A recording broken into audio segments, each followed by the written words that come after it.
प्रिय छात्र छात्राओं, आज हम हिंदी साहित्य के द्वितीय प्रश्न पत्र के अंतर्गत अमरकांत की कहानी डिप्टी कलेक्टर से व्याख्या करेंगे।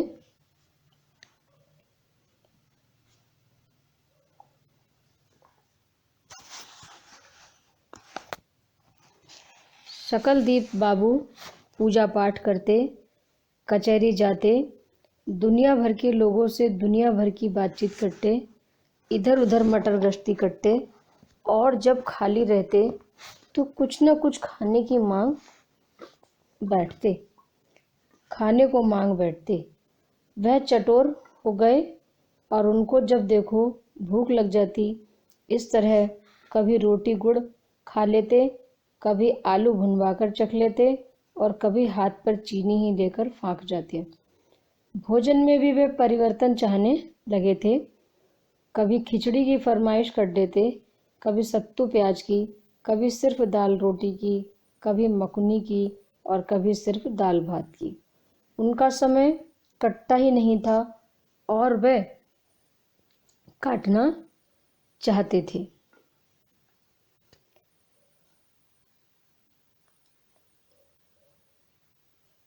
इन पंक्तियों में अमरकांत जी ने उस स्थिति का वर्णन किया है कि जब शकलदीप बाबू को यह विश्वास हो गया कि उनका बेटा नारायण इतनी मेहनत और परिश्रम से पढ़ाई कर रहा है तो वह डिप्टी कलेक्टर बन जाएगा।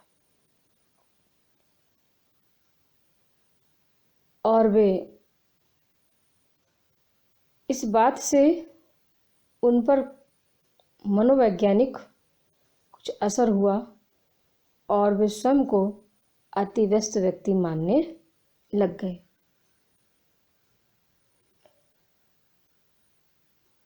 नारायण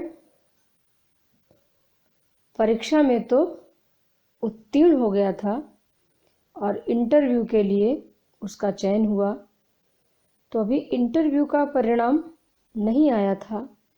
इस कारण शकलदीप बाबू के अंदर बेचैनी बढ़ रही थी। वो मन ही मन बहुत व्यथित हो रहे थे, बड़े उहापोह में थे, बड़ी उनके मन में उठापटक चल रही थी। कभी वे पूजा पाठ करते, कचहरी जाते और लोगों से बातचीत करते और जब वे खाली रहते तो उन्हें कुछ न कुछ खाने की इच्छा होती। तो इन पंक्तियों में अमरकांत जी ने शकलदीप बाबू की इसी दशा का वर्णन किया है।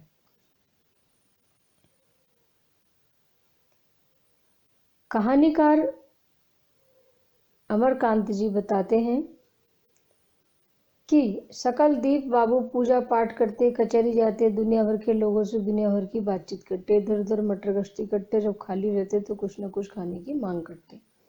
वह चटोर हो गए कि पुत्र के डिप्टी कलेक्ट्री में चयन हो जाने की आशा से शकलदीप बाबू की जो मन स्थिति थी वो कुछ विचित्र हो गई थी। इसका कारण जब वे अकेले रहते थे तो कभी तो उन्हें भूख लग जाती और वे कभी छुटपुट चीज़ें खाने की मांगने लग जाते। हर समय कुछ न कुछ बदल बदल कर खाने की उनकी इच्छा होती और कभी जब वे खाली होते तो कभी खाली समय में वे कभी रोटी गुड़ खा लेते थे, कभी आलू भुनवा कर चख लेते थे और कभी हथेली पर चीनी रखकर उसे ही फाँक लेते थे। मानसिक तनाव के कारण वे अब प्रतिदिन के भोजन में भी कुछ बदलाव चाहने लगे थे। कभी वे खिचड़ी खाने की इच्छा जाहिर करते, तो कभी सत्तू प्याज की, कभी सिर्फ दाल रोटी की, कभी मकुनी की और कभी सिर्फ दाल भात की। तात्पर्य यह है कि उनका मिजाज बदलता रहता और कुछ न कुछ नया खाने की फरमाइशें वो करते रहते। इंटरव्यू का परिणाम जानने की उत्सुकता के कारण या इंटरव्यू का परिणाम जानने की जो उत्सुकता थी वो उनकी इतनी अधिक थी कि जैसे कि मानो वो उस वजह से बहुत बेचैन और व्यथित थे, जैसे मानो उनका समय कटता ही न था, जबकि वो समय को काटना अच्छे से चाहते थे। उनके मन में बड़ी उथल पुथल मची हुई थी। चैन से वो कहीं बैठ नहीं पाते थे, किसी काम में भी उनका ठीक से मन नहीं था, क्योंकि वो जानना चाहते थे इंटरव्यू का परिणाम। तात्पर्य यह है कि अत्यधिक मानसिक तनाव एवं आंतरिक बेचैनी के कारण जो सकलदीप बाबू हैं वो अपने मन पर नियंत्रण नहीं रख पा रहे थे। वे शीघ्र अतिशीघ्र बेटे नारायण के परिणाम को जानना चाहते थे या उसके उस परिणाम को सुनने की उन्हें बड़ी ललक थी, या वो बहुत जल्दी ही परिणाम को जानना चाहते थे। इसलिए एक एक पल उनको कठिन लग रहा था। एक एक पल की प्रतीक्षा करना उनके लिए बहुत अधिक मुश्किल हो रहा था। ऐसा लग रहा था जैसे कि मानो उनका समय काटने से भी नहीं कट रहा है। इस तरह कहानीकार ने इन पंक्तियों में एक मध्यम वर्ग के पात्र की मनोदशा एवं मानसिक तनाव का मनोवैज्ञानिक चित्रण किया है कि किस तरह से वह ऊहापोह में है, किस तरह से उसके मन में उतराव और चढ़ाव चल रहे हैं। आगे देखेंगे।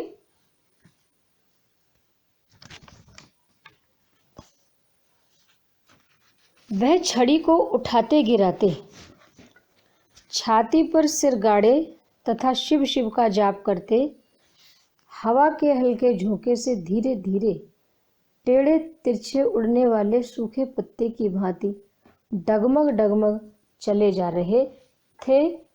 कुछ लोगों ने उनको नमस्ते किया तो उन्होंने देखा नहीं, और कुछ लोगों ने उनको देखकर मुस्कुराकर आपस में आलोचना प्रत्यालोचना शुरू कर दी। तब भी उन्होंने कुछ नहीं देखा। लोगों ने संतोष से, सहानुभूति से तथा अफसोस से देखा, पर उन्होंने भी ध्यान नहीं दिया। उनको बस एक ही धुन थी कि वे किसी तरह घर पहुंच जाएं।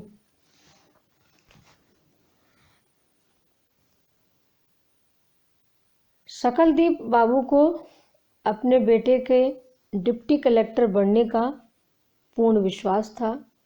उनके मन में यह विश्वास था कि इस बार उनका बेटा नारायण अथक मेहनत और प्रयास के बाद डिप्टी कलेक्टर में चयनित हो जाएगा।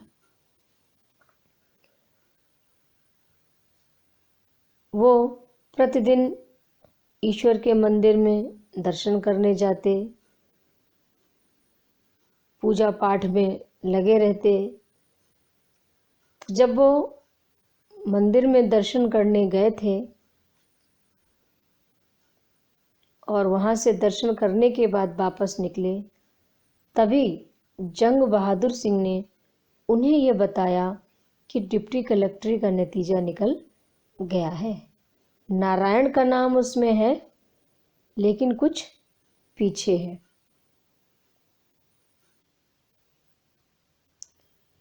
जैसे ही जंग बहादुर ने शकलदीप बाबू से यह समाचार बतलाया तो शकलदीप बाबू की मानो पैरों के नीचे की जमीन ही खिसक गई और घर लौटते समय जो उनकी मनोदशा हुई उसी का वर्णन इस अवतरण में कहानीकार ने किया है।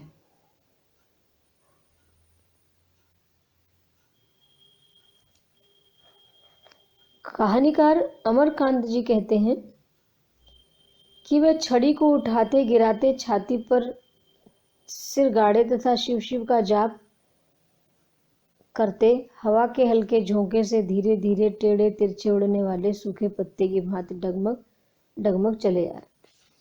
जैसे ही जंग बहादुर से उन्होंने यह समाचार सुना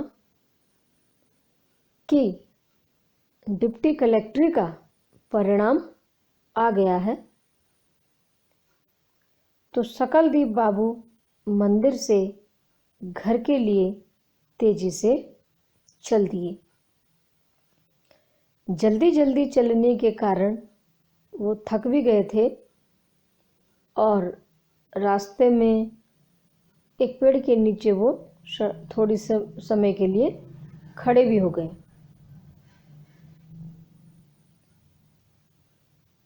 चलते चलते शकलदीप बाबू थक जाते, फिर थोड़ा सा रुकते और चलते समय वह एक हाथ से छड़ी को उठाते, फिर 2 कदम टेकते हुए अपनी गर्दन को छाती तक झुकाए हुए तथा शिव शिव का जाप करते चले जा रहे थे। मन में बड़ी उनके हलचल थी और शीघ्र ही घर पहुंचने की बात उनके मन में आ रही थी। बुढ़ापे तथा दुर्बलता के कारण वो मार्ग में चलते हुए डगमग डगमग कर रहे थे या उनके कदम डगमगाकर मार्ग में पड़ रहे थे। ऐसा लग रहा था जैसे मानो हवा के हल्के झोंके से कोई सूखा पत्ता धीरे धीरे कभी सीधे कभी टेढ़े तिरछे उड़ने लगते हैं।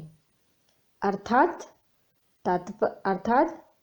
तात्पर्य यह है कि उनके कदम मार्ग में सीधे नहीं पड़ रहे थे, फिर भी वो शीघ्र अतिशीघ्र अपने घर पहुंचना चाहते थे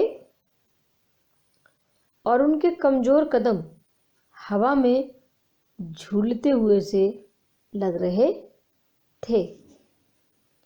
कुछ लोगों ने उनको नमस्ते किया तो उन्होंने देखा नहीं और कुछ लोगों ने उनको देखकर मुस्कुराकर आपस में आलोचना प्रत्यालोचना शुरू कर दी, तब भी उन्होंने कुछ नहीं देखा।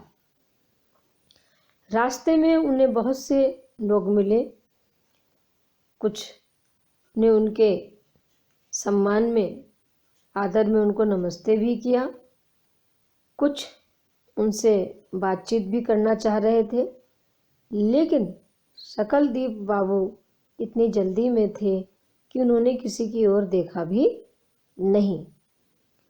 कुछ लोगों ने उनको देख करके मुस्कुरा करके आपस में उनकी अच्छाई और बुराई आदि के बारे में कहना प्रारंभ किया, तब भी शकलदीप बाबू ने उनकी ओर नहीं देखा, क्योंकि उनके मन में सिर्फ एक ही बात थी कि घर जाकर के देखूं कि सब कुछ ठीक ठाक है कि नहीं।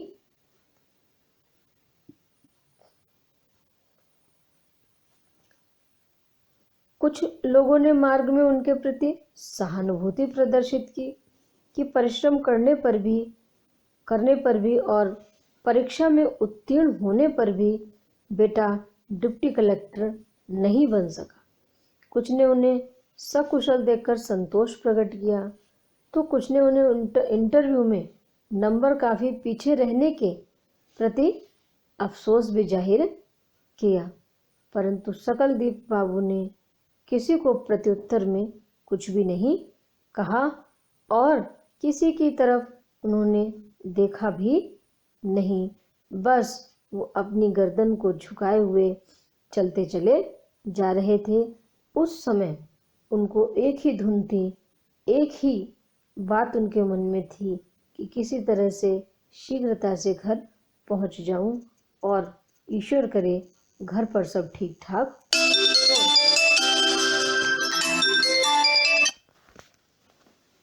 भाव यह है कि बेटे की असफलता से घर परिवार के लोगों पर क्या बीत रही होगी, परिवार का कोई अनिष्ट तो नहीं हो जाएगा। इस आशंका एवं निराशा से सकलदीप बाबू का सारा ध्यान घर पहुंचने में लगा हुआ था। इस कारण उन्होंने रास्ते में लोगों की ओर जरा भी ध्यान नहीं दिया। आशा एवं अपेक्षा के विपरीत परिणाम सहने पर व्यक्ति के मन पर क्या बीतती है, इसका मनोवैज्ञानिक रूप से चित्रण कहानीकार अमरकांत ने इन पंक्तियों में किया है। धन्यवाद।